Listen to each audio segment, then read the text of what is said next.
여러분, 우리가 11개의 여러 왕들을 이렇게 마주할 때마다 기억해야 될 포인트가 있어요. 제가 이전에 한번 말씀드린 것처럼 하나님의 관점으로 어떤 평가를 받느냐가 굉장히 중요하고요. 또 한 가지의 관점이 있는데 그게 뭐냐? 바울이 스스로를 또 자신이 섬겼던 교회를 향해 강조했던 말이기도 한데, 우리 고린도전서 10장 12절 말씀을 같이 한번 읽어볼까요? 함께 읽습니다. 시작. 그런즉 선줄로 생각하는 자는 넘어질까 조심하라. 아멘. 분명히 왕이라는 이 자리가요, 개인의 자리가 아니거든요. 리더라는 자리는 개인의 자리가 아니기 때문에 늘 내가 서 있는지 아니면 선 상태에서 어떤 마음으로 살아가고 있는지를 늘 주의해야 된다는 거죠. 이걸 메시지 성경은 뭐라고 번역을 하느냐? 이렇게 번역을 합니다. 우리 메시지 성경도 같이 한번 읽어볼까요? 시작. 자신에 대한 신뢰를 버리십시오. 전혀 도움이 되지 않습니다. 오히려 하나님께 대한 신뢰를 기르십시오. 아멘. 섰다라는 것은 과연 하나님에 대한 신뢰를 갖느냐 아니면 나에 대한 신뢰를 갖느냐, 바로 여기에서 갈림이 있는 거거든요. 이 하나님을 향해서 우리가 섰다고 말을 했을 때는 자기를 신뢰하지 않는 거거든요. 그러니까 하나님께 대한 신뢰를 갖는 것이 우리가 서 있을 수 있는, 계속 서 있을 수 있는 그런 기회의 결단이라는 거죠. 오늘 히스기야에게 딱 그 일이 발생했다는 거예요. 어제 본문에서 우리가 다뤘던 것처럼 히스기야는 중병에 들었죠. 시한부 인생이 돼요. 근데 그는 겸손하고 처절하게 간절히 하나님께 구하면서 하나님께 신뢰하면서 어떤 역사가 일어났느냐. 6절 보니까 내가 내 날이 몇 년이요? 15년을 더할 것이며 15년 생명 연장의 은혜를 누리게 되더라는 거죠. 근데 이 은혜가 오래 갔느냐? 얼마 가지 못하더라는 거예요. 오늘 본문의 이 첫 단어가 굉장히 의미심장한데 12절 보니까 그때에 이렇게 말하고 있거든요. 그때에, 앞선 고린도서 10장 12절 말씀에 대입해 보면 선줄로 생각하고 있던 바로 그때를 가리키고 있는 거죠.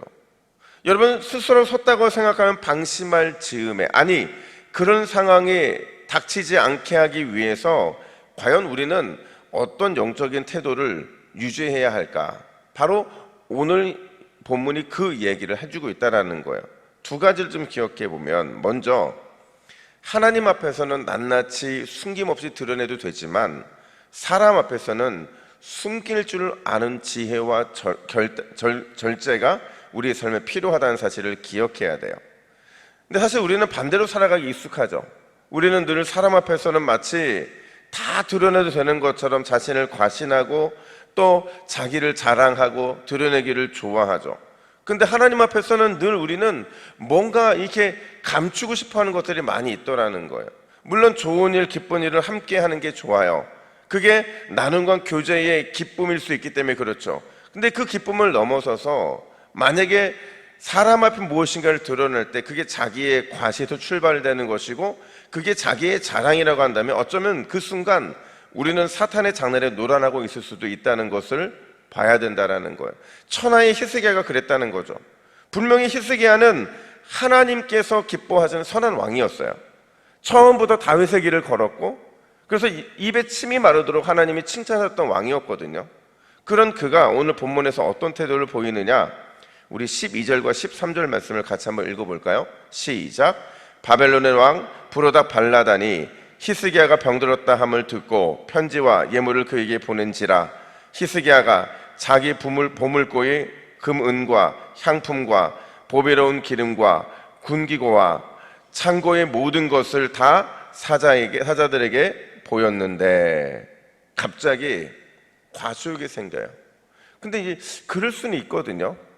그냥 뭔가 이렇게 자신의 것을 드러내고 싶은 게 단지 그냥 막 이렇게 드러내는 게 아니라 뭔가 고대 근동의 장차 패권자가 될 이 바벨론의 사자들에게 나라의 이 부강함을 보여주고 자랑함으로 인해서 미리 전쟁을 막고자 했을 그런 마음도 있었을 것 같아요.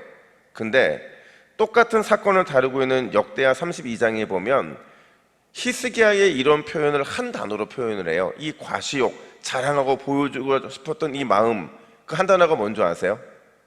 교만이라고 설명을 합니다.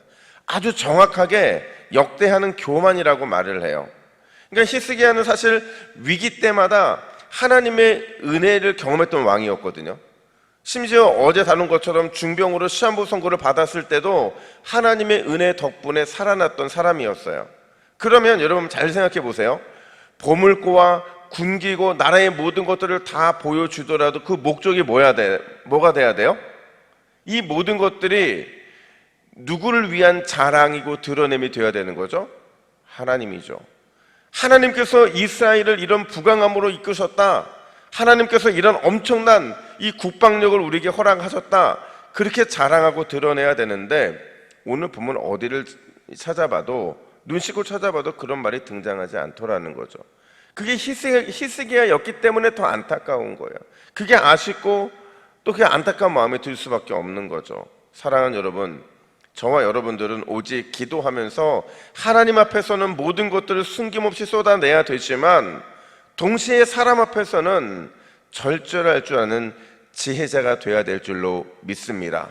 철저하게 자기 과신, 자기의 자랑은 우리는 십자가 밑에 내려놔야 돼요. 그리고 오직 주의 몸된 교회를 자랑하고 우리 주님께서 예수 그리스도를 통해 주신 모든 것들을 드러내고 그분만을 자랑할 줄 알아야 한다라는 거죠.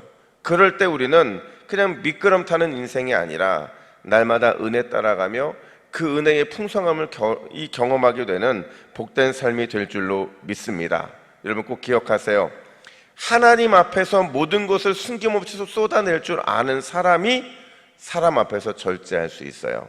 이 놀라운 은혜가 오늘도 저와 여러분들의 승리의 이유가 되기를 예수님의 이름으로 축복합니다. 뿐만 아니라 두 번째로, 여러분 제가 몇 번 말씀을 드렸는데 죄는요 반드시 그 흔적을 남긴다는 사실을 우리는 기억을 해야 돼요. 살다 보면 실수할 때 있죠. 아무리 온전한 사람이라도 넘어질 수 있어요. 연약하기 때문이죠. 근데 중요한 건 실수하고 넘어졌을 때 과연 그 이후에 어떤 태도를 보이느냐 하는 건데, 자기 과시욕에 교만해져서 모든 영광을 가로챈 히스기야, 그에게 오늘 본문에서 즉각적으로 심판의 메시지가 임합니다. 우리 17절 18절을 보시면 자랑했던 모든 것을 바벨론에게 빼앗기게 될 것이라는 예언을 받아요. 그리고 후손들이 포로로 끌려가게 될 것도 받게 되죠. 이게 심판의 이런 메시지를 받았는데 그 앞에서 히스기야가 어떤 태도를 보이느냐, 굉장히 충격적입니다. 19절 말씀 우리 화면 보시고 같이 읽습니다. 시작. 내가 사는 날에 태평과 진실이 있을진데. 자, 여러분 분명히 나라에 대한 심판의 메시지가 떨어졌어요. 근데 이 심판이 자기 때에 있지 아니함 때문에 히스기야는 안도했다 이렇게 말을 해요. 자기 잘못을 인정하고 회개하기보다는 그냥 안도함으로 지금 넘어가면 됐지라는 식의 마음을 갖게 되더라는 거죠. 근데 재미있는 것은요, 제가 여기에서 한 가지 의문점이 풀렸다는 거예요. 어떤 의문점이냐, 여러분 잘 생각해 보세요. 히스기야와 그의 아들 므낫세 사이에서 진짜 풀리지 않는 미스테리 하나가 있거든요. 그게 뭐냐면 히스기야는 정말 신실한 왕이었어요. 대단한 왕이었죠. 하나님이 인정하실 만한. 그런데 어떻게 이런 히스기야 다음에 므낫세 같은 악한 왕이 나올 수 있었느냐 하는 거였죠. 사실 므낫세는요, 여러분 히스기야가 보너스로 얻은 인생, 그 인생을 살면서 낳은 아들이었거든요. 15년이라는 은혜의 세월에 얻은 근데 어떻게 이렇게 폐역한 왕이 되었느냐? 그 이유가 뭐냐? 말년에 이런 안일하고 회개하지 않는 아버지의 모습, 그 영향력 때문에 그렇다는 거죠. 그래서 결국에는 히스기야의 죄의 흔적이, 그 말년의 죄의 흔적이 그의 아들 후손 므낫세에게 그것만 보여지게 되더라는 거예요. 그 흔적이 남게 된 거죠. 사랑하는 여러분, 나로 인해서 모든 것들이 끝나는 게 아니에요. 누군가는 나를 보고 있고 또 무엇인가는 나의 이 흔적 때문에 여러 가지 모습들이 나타날 수 있는 거거든요. 그렇기 때문에 오늘도 우리에게 주어진 숙제는 두렵고 떨림으로 구원을 이루어 가야 되는 것인 줄로 믿습니다. 늘 깨워서 혹시 나의 작은 행동 하나가, 나의 작은 말 한마디가 이게 점점점 나비 효과처럼 누군가에게 영향을 미치고 커지는 것이 아니라 늘 깨어서 하나님 앞에 성결하게 그렇게 살아가시기를 주님의 이름으로 축복합니다. 실수했으면, 넘어졌으면 즉시 하나님 앞에 엎드리십시오. 그러면 반드시 우리 인생의 더 큰 살길, 더 큰 은혜의 길이 열어지게 될 줄로 믿습니다. 이 놀라운 은혜를 경험하는 복된 새벽 되시기를 예수님의 이름으로 축복합니다. 우리 함께 화면을 보시고 기도의 제목을 같이 읽습니다. 시작. 주여, 하나님께만 모든 걸 쏟아낼 줄 아는 기도의 청지기가 되게 하옵소서. 오늘도 두렵고 떨림으로 은혜의 흔적 남기며 살게 하옵소서. 아멘. 함께 기도하겠습니다.